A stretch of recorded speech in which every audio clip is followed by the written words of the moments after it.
Duncan Keith, what's up, my friend? Not a whole lot. Just glad to be here. Yeah, for sure, man. So, 3 Stanley Cups, 2 Norris trophies, a Conn Smythe, 2 Olympic gold medals.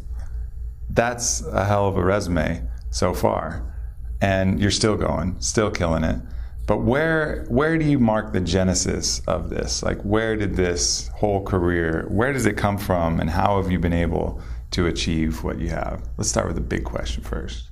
Well, I think it just goes back to when I was a kid. I mean, I always look back and I remember my dad, you know, everybody has a story of growing up, and my dad I think he kind of brainwashed me into wanting to be a hockey player, you know, telling me stories and making me kind of almost visualize from a real young age of you know, being in the NHL. I was 4 years old and I was already in the NHL. Going to Canucks games? Going to Canucks games, you know, he took me to those games, and so I think he kind of planted the seed from a real young age, and a lot of help from my mom, and you know, taking me to the rink and doing those things, and so, you know, the fire to be in the NHL was always there since I was a little kid, and it's nothing I ever wanted to do other than be a hockey player. And I think now that I made it, it's always one more step of, you know, finally make the NHL, and it was to be a good player on the team,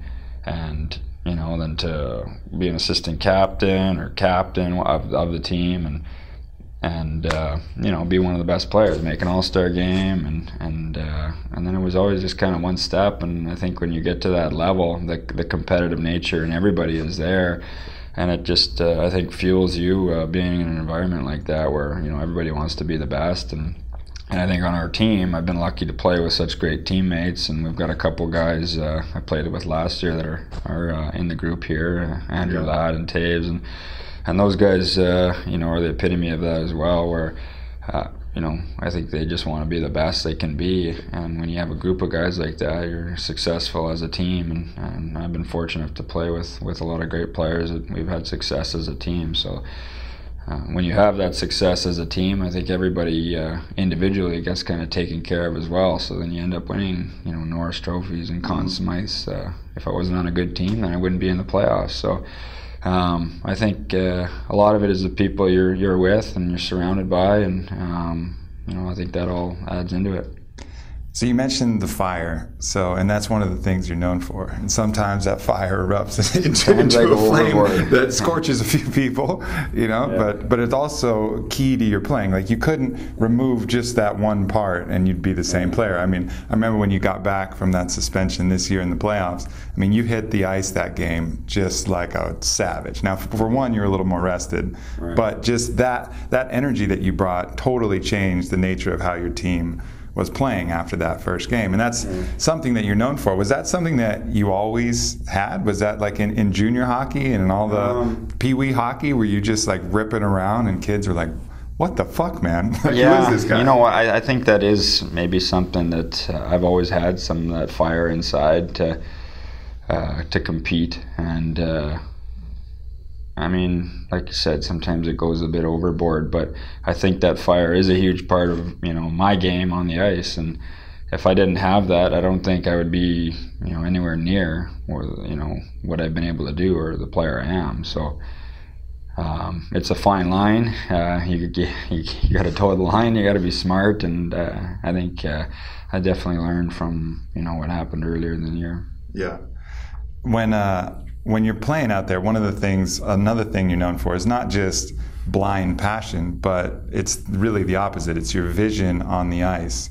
That's something that, you know, a lot of the greats like Gretzky was known for. It's making passes, and you're obviously in a different position on the defense, but one of the things that you're really known for is your ability to have that almost sixth sense of where your players are, where they should be, and how to initiate attack from the defense. Like, it's not often that you find somebody that has the fire part of the game, and then that, which is a little bit, for people watching, it's kind of this like esoteric thing, like, what the hell, how did he know that player was there? It's almost a sixth sense. Where do you think that element comes from? I don't really know. I mean, I think some of it you can learn, and you know, from watching different players and really studying the game. I feel like I love hockey so much that it's such a passion of mine that you do anything to try and get better and learn and make plays. But I also know that, I play with guys like Patrick Kane, and everybody can watch him and try to be like him, but some of that just comes natural, and it's just, a natural ability on the ice to have that awareness. And I'm not so sure that some of that can be taught. It's what they call in hockey, a hockey term called hockey sense. And I know that's one of the biggest things. Our scouts, I talk to some of them, and that's what they look for in young guys, is hockey sense first and foremost. So I don't know necessarily that can be taught. Sure, you can learn some things, but I think a lot of that's just kind of your natural makeup of who you are and how you get out on the ice and read the game. Yeah. Another thing that I noticed that's a little bit similar is people try to smash you against the boards all the time, and they almost always miss. You get hit once in a while. You get hit every once in a while, but you're really good at just at the last moment just kind of moving and making people look dumb. Is that also part of the hockey sense, or is that just something you've learned? I think a little bit. I mean, some of that's just a survival instinct we all have. I was always the smallest guy growing up on our team, so when you get to an age, when you hit puberty, everybody starts getting really big, and I was kind of a late bloomer, so I had to survive, and I didn't want to take these big hits, so I'd do a quick little move to try and get out of the way as quick as I could, and I always focused on trying to learn to have that quickness in my game to be able to avoid those things. So it's probably that combination of really trying to be quick on your feet to be able to get out of the way, and just you've been doing that your whole life, trying to dodge those big guys that come at you, try and take your head off. It's it's a kind of survival. Yeah.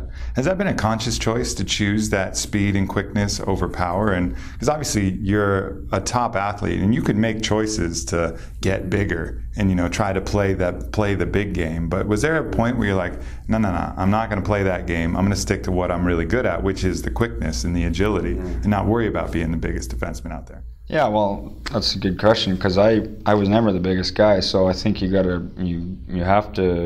natural makeup of your body, and I'm not a big guy. I don't think I'm the smallest guy, but I definitely think that it's just a choice where I feel like another 10 pounds, if I added 10 pounds, it would slow me down with my endurance, my quickness, and I know my game's based upon moving the puck up, getting the puck to the forwards real quick, and being quick out in the ice. So just try to enhance my strengths as much as I can. Sure, that makes sense.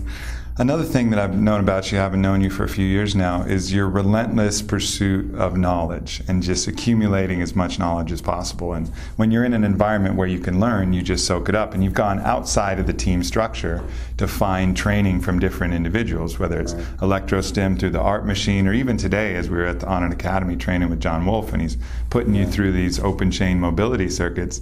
You're not just doing it, you're like figuring it out and seeing how you could adapt it to your regimen. Right. Is that something that you find is common in the league, or is that something that's fairly unique to you, this desire to find knowledge from all these different places? Well, I think it's fairly common at the NHL level, but there's definitely different degrees of how much guys want to learn and soak up and take from what they're learning or what they can. And for me, it's always been, like I said, a passion of mine to play hockey. I love the game so much and want to be as best as I can that I think it would be a stupid move on my part not to try and learn from all these different people that have so much knowledge and things that you can learn from. Mm-hmm. No, it makes sense. You see it in other, we work with a lot of professional athletes, and you see a lot of other organizations that try to stamp that out, though, that really,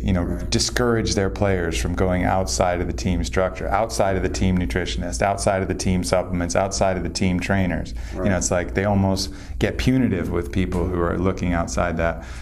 Is that a credit to the Blackhawks organization, that they're a little bit more flexible in allowing you guys to explore what's beneficial? Yeah, I think so, for sure. I think that's one thing that I love about the Blackhawks, is that they kind of know, like, hey, we're at the professional level. We want you guys to perform as best as you can as an individual and collectively as a team. So whatever's going to get you to play your best, then do that. And I know that there's lots of other teams where it's a lot more regimented, and it's do this the way we do it, and you know, I think I just know I agree. I think it's a pretty cool thing that we do with the Blackhawks, that they allow us to, you know, be those, you know, be an individual and do everything you can to be at your best and find a way, you know, different ways, and so it's worked out pretty good lately. It's interesting that, you know, some coaches, even though they're dealing with professional athletes, they still treat them like children. You know, and it's like, here, kids, you know, do this thing, rather, when the coaching style I much appreciate a lot more, and you're seeing winning coaches have, is where they treat you like sovereign, intelligent, badass adults, like you are. You know, it's not like, come on, kids, here's the program here. Is that something that you find as well? And is there other examples that you've seen where it's like, come on, guys, like, I'm a grown-ass man here, like, let me do what I do? Well, I think that's one of the credits to our coaching staff in Quenneville, where he allows the player to be an individual, and like you said, just you know, do whatever you want, but show up to the game and be at your best. And I like that. I mean, I think we have got a lot of guys that are self-motivated, and we don't need you know, someone to hold our hand and show us that we need to do certain things. And you know, even on our team, it's not everybody that maybe makes those right choices off the ice, but as long as you're playing, you know, however you need to play, then the coaches is fine with that. Whereas I've seen and heard in different organizations where, you know, you have to eat this or you have to do that, and you know, some guys are just different. Like their makeup is a little bit different, and they don't necessarily play at their best, even if it's eating healthy. And I eat healthy because I know it's going to help me, and I've made those habits and made those things become habits, where I've played with lots of guys where they play their best and they just do what they want, and they're more relaxed. And I think that that kind of comes into letting the Blackhawks letting you be an individual. Yeah. You know, you hear stories about that, and I think that's really key, is you can't try to take an athlete and make him into something else, because it'll affect his mindset. You know, I was talking today about Bodie Miller. If someone tried to make Bodie Miller not Bodie Miller, he would ski like shit. You know, like, he had to be himself. And, you know, I've heard, you know, like Marian Hossa likes chocolates. You know, like, take chocolates away from that Take guy. Chocolates off the plane, and he's not going to be happy, and he's not going to play good. Grumpy, and then over time, that's going to affect his mindset, and these little things. I mean, the edge is so tight as from your peak performance or not. That's the difference between winning and losing. And I think people underestimate that kind of mindset element of that. Yeah. So take us through the mindset that you do to prepare to go out and play, because you're one of those guys that seems, no matter the occasion, you're always ready to rise to the occasion. So what's your kind of game day mindset preparation? Kind of what's going through your head, if anything, when you're out there on the ice? Well, for me, I've worked with a mental skills coach, we call him, in Chicago, and I used him basically from the time I played in the minors. So he's been a huge part of my mental game. And what we've done over the years is done a visualization session the night before every game. So I get my mind right the night before, instead of just, you know, worrying about it right before the game. I think it's at the NHL level, it's all those little things that add up, and that's just another thing that can help you or help the player, you know, be at his best. And for me, we've noticed that I feel my best when I have that visualization session night before the game. Then in the morning, I've already gone through in my head how I want to play so many times that, you know, the morning skate is another, you know, way to get your mind right, knowing that, hey, it's game day, we've got, you know, a game tonight, and it's just you know, little things all along the way. And then come game time, I take a nap, and there's another maybe 5 to 10 minutes of just visualizing, going over routine. How early do you take the nap? Probably it's right after the pregame meal. So if the game's at 7:30, I'll take a nap from, like, I'll lay down from 2 to 4. I try not to sleep too long. As I've gotten a little bit older, I find that if I sleep too long, then I don't wake up till the third period starts, and the game might be over by then. So and then once we get to the rink, it's all business again. So it's a few interesting things there. I think the visualization part is key, and you find that across the board with every champion, whether it's, talking to John Jones the night before he fought Daniel Cormier, where he was actually going through and visualizing all of the possible scenarios that could happen in that fight and making a deep piece with all those scenarios, and then visualizing his win of that night, not only the win, but then a few minutes after the win too, like what it actually felt like when Rogan was coming out to interview him and the belt was back on his waist and a smile in the crowd, and that has a profound effect on it. And it's not only the mental effect, but if you look at studies done on visualization, you can actually visualize your body stronger. So there's some studies done in France where people visualized doing bicep curls, and then they had placebo who just watched people on TV do it, and the people visualizing bicep curls got 15% stronger biceps than the people who were just doing it. Like the power that the mind has over the body, the brain is just so immense, and I think that's a frontier that the elite athletes, the best of the best, are doing, but perhaps some of the other ones aren't. And it's something that people could apply no matter whether you're a professional elite athlete or not. Like visualize going in and nailing your presentation. Like visualize having a great date with the girl you've been looking to see. Or, Well, I think you brought up a good point where it's not only visualizing, but getting that feeling too, bringing that feeling into the visualization is key too. So it brings so many more, things in that will help you. And it's tougher for me to explain. I just know that I do it, and when I do it and visualize and try to get that feeling, it adds to the effect that I get. That's really interesting, because if you read Dr. Joe Dispenza's book, You Are the Placebo, that's exactly what he talks about. In the visualization, there's the emotional component, which the emotions tell the body what's real. It's like the number one signal to determine whether it's real or not. Like if the body sees something and it doesn't feel afraid, then the endorphins aren't going to go through. It's the emotion of fear that creates the adrenaline, that creates the fight or flight, that creates all of the conditions. Whereas if you're just passively visualizing, like, oh yeah, that would be interesting to win the Stanley Cup. It's not going to be the same as like just holding the cup and feeling the roar, and the whole effect of it makes it real and really enhances the power of that. Yeah.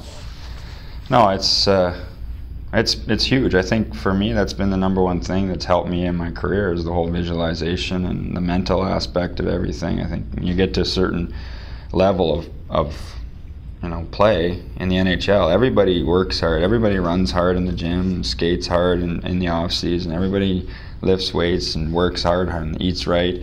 So what is that other avenue that you can, what are some other avenues where maybe somebody's not doing it?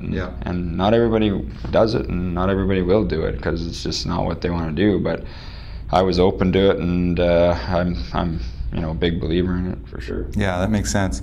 So are there situations where you have to troubleshoot your mindset? Like, let's say some just really fucked up stuff happens out on the ice, or you do something stupid, you blow a play and whatever.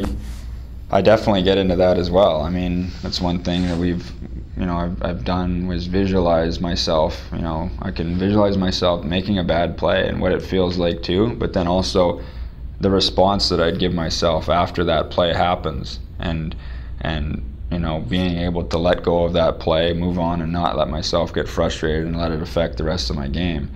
To be honest, I don't really like doing that. I don't like seeing myself or having that feeling, but it's important to know that mistakes are going to happen, and to be able to move on is key as well. Yeah, so it doesn't blindside you when it actually happens, that you have the training to go through it. That's another thing that John Jones was mentioning. He was visualizing that, Daniel Cormier is a great Olympic wrestler, holding him down on the ground. Because if he was afraid of that, and that was a fear trigger, and he'd never gone through that, he might panic if he got there. It might affect his mindset. But he's like, yeah, I've been there. I visualized myself there, getting stuck and holding me down to the end round, and then I pop up and the next round's different. He's not going to hold on to that and change it. I think that's key. Especially, it seems for me, for goalies. Because that's an interesting thing. Like, I always wonder about when coaches pull the goalie. I was like, it seems like maybe that makes sense, but maybe it doesn't. But it certainly would if they got in their own head. But sometimes it just feels like, man, some goals went the wrong way, but maybe the goalie's in there. Like, as you're on the ice, do you ever think about that? It's a weird thing, because it doesn't happen to any other player. Like, people don't get pulled off of their shifts. That's got to be definitely a frustrating thing because you don't have any other chance in the game to kind of redeem yourself. Right. But I think a lot of times when the goaltender does get pulled, it might just be for a reason that the coach is pulling him just to try to change momentum in any different way, get some time and some rest, and the goals could probably not even have been the goalie's fault. So sometimes the goalie, if he's strong enough mentally to understand that, I couldn't do anything on some of those shots anyways. There was backdoor tap-ins. So, yeah. But it's definitely, that's an interesting point. I never really thought about that. I don't worry about the goalies too much. That makes sense. So what about, you're assistant captain on the team. What about when the team is just off? Just like the energy's off and something's not quite right. Like, what's your function in the locker room or even after the game, or what are some of the tactics that you use to kind of bring everything in line? Because, as CEO of On It, that's something that I consider a lot as well. You just kind of sense the energy of your team, and sometimes you need to apply something to correct the field. Yeah. Well, I think that we've had so much experience with a core group of guys we've had in Chicago where there's been lots of ups and downs. And I think it's not overreacting to a down, to some maybe a time where we're not playing as good if we've lost 3 or 4 games in a row. I mean, yeah, we need to get our asses in gear, but maybe there's times where we are playing pretty good, but we're losing. So I think as a younger guy, you might get a little bit too high and too low, and for us older guys on the team, we realize that it's a long season. There's going to be ups and downs. It's just trying to stay as even keel as we can and keep the group even keel, where we don't get too high when we win. A win is expected, and a loss, losses are going to happen. We don't want to lose, but we also know that we can't win every game. The problem comes in is when if we don't give a good effort or something like that, then we can address that in the room, whether it's maybe not necessarily right after the game, but as time heals or time goes on, you sleep on it the next day. We talk about it in the dressing room, and just get guys open and aware of, hey, like, this is where we feel we stand in the room. And I think just that communication amongst the players is key too. Yeah, that makes sense. And it reminds me a little bit of John Wooden, the legendary coach of UCLA basketball, when they won like 10 national championships in a row or some crazy thing like that. I don't know if they were in a row, but they won a bunch. And he used to always say, accord yourself like a true professional. Whether you win, whether you lost, whether you lose, no one should know the difference. Just kind of evening out these massive celebrations and these huge depressions, because that's the nature of sports. It'll try to push you to these extremes, but the more you can stay kind of even keel and be professional, probably the better off you'll be. Yeah, I think we get a lot of that. We've learned a lot of that through Quenneville, to be honest with you, because he's he's an experienced coach, and he played in the NHL. So I think just his mindset, his demeanor, even when things aren't going bad or things aren't going good, he doesn't come into the room and he can get fired up and things like that, but it's not every day. It's like if it's just a very even keel, and I think that that's something I definitely learned from him. Yeah, no, that makes sense. It's good to have a good coach at the helm. That makes a huge difference. So, why are hockey players tougher than other athletes in the major sports? I don't think you don't think you are? No. It appears that way. I look at some of these MMA guys. There's not a chance. These guys are. But if you look at like Major League Soccer, for example, or some other sports like that, I would tend to say, I don't want to make generalizations, there's certainly some tough-ass soccer players, but just hockey, it's one of the things you guys are known for. You have that classic example where you took a puck to the front of the face, knocked out 7 new teeth, 3 of your old-ass fake teeth, so you lost a full 10 in the grill, and then you were back on the ice in like 7 minutes. Yeah. I think a lot of that is the culture of hockey. I think it's that mindset. You don't want to let your teammates down, and I wanted to get back out on the ice. It was a big game. I wanted to win the game and finish the series. I think that was game 4, and where we beat the Sharks in 4. And I wanted to do everything I could to get back on the ice and not have to go back to San Jose for game 5. So maybe that was more of it than anything. But I think a lot of it is the culture in hockey, where it's a physical sport. It's a where you body check somebody, and it's a very competitive game, and but I don't know. I see a lot of sports where there's a lot of tough customers there, especially being around here, seeing some of these MMA guys.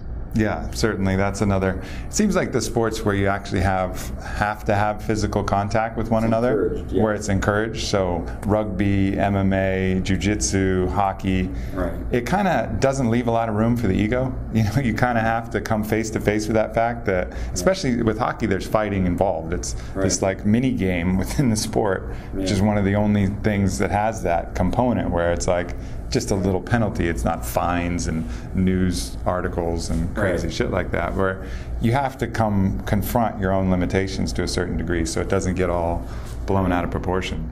Yeah, no, absolutely. I think just being able to, confront somebody. I'm not a big fighter. I don't go fighting guys, but I think, there's definitely in hockey that intimidation factor where that can be utilized, where teams, they try to body check you into the ground. And seems like all teams try to do that to you guys. Yeah, I think the number one they do goal for everybody.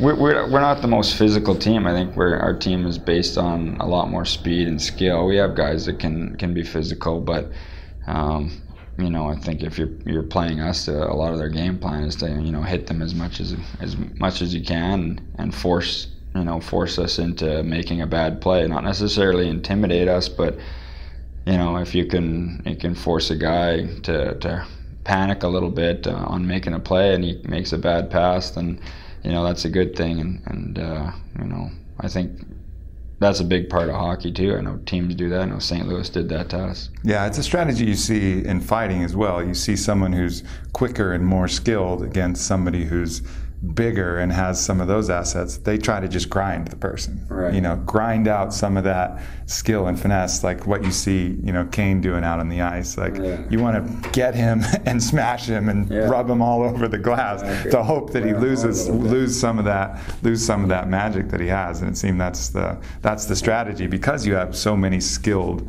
people out there on the ice. Yeah, well, like you said, it's getting Kane. If you're not getting on anybody and you're just letting the skilled guy do his game and feel good about himself, and he's only going to gain more and more confidence in handling the puck, making plays, and doing what he does best. So that's probably the right strategy. But at the same time, I think when you have a skilled guy who's skilled and he's mentally strong, and that's not going to break him down, and he can make those plays still, that's what you want. Yeah, no doubt. And certainly with you guys winning 3 cups in 6 years, obviously it hasn't been that successful for everybody else. Well, it's been fun the last few years, that's for sure. I just hope we can keep it going. We've got a good group there, and it's. You got your year off this year, so you're going to win next year. We're due next year, for sure. So hopefully we can get that done. That'd be fun. Yeah.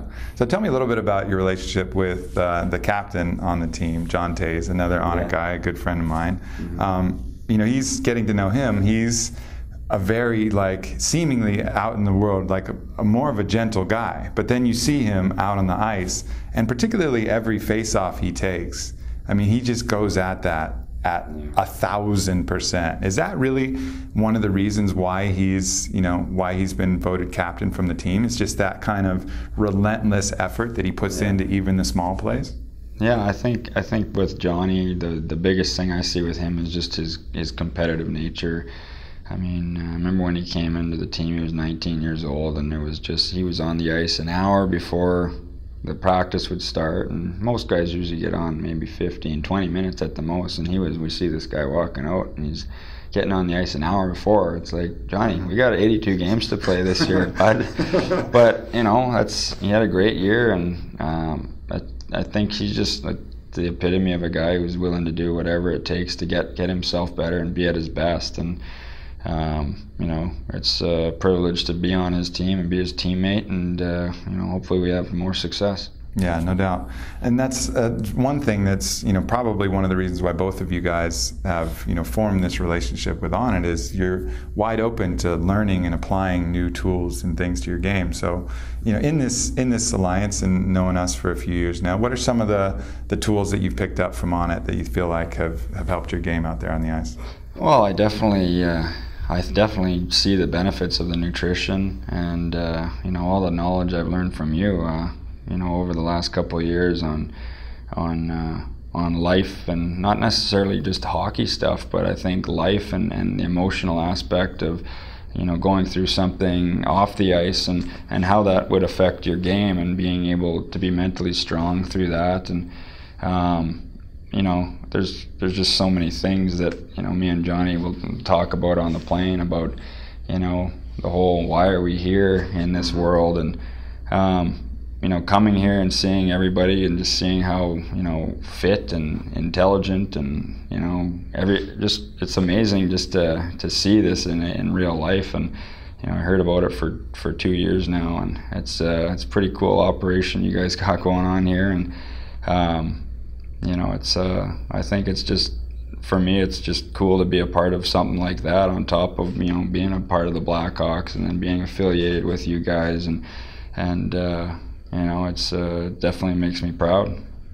Likewise, my friend. Well, it's been a pleasure having you out. It's been a pleasure supporting you, and we're here for whatever we can do. And that's really the idea. You really touched on it. It's not necessarily one thing, and that's the idea of total human optimization. It's that all things play a part, from your mindset to your nutrition to the supplements to little fitness hacks that you can do to improve your performance and conditioning, the balance of your body muscles, not just the strength, and putting that all together is what creates the optimal picture. So, absolutely. Cool, man. Well, Duncan, it's been a pleasure, my friend. Thanks, looking forward to the rest of the weekend. Yeah, me too. Absolutely. Thank you, everybody. Much love. Peace.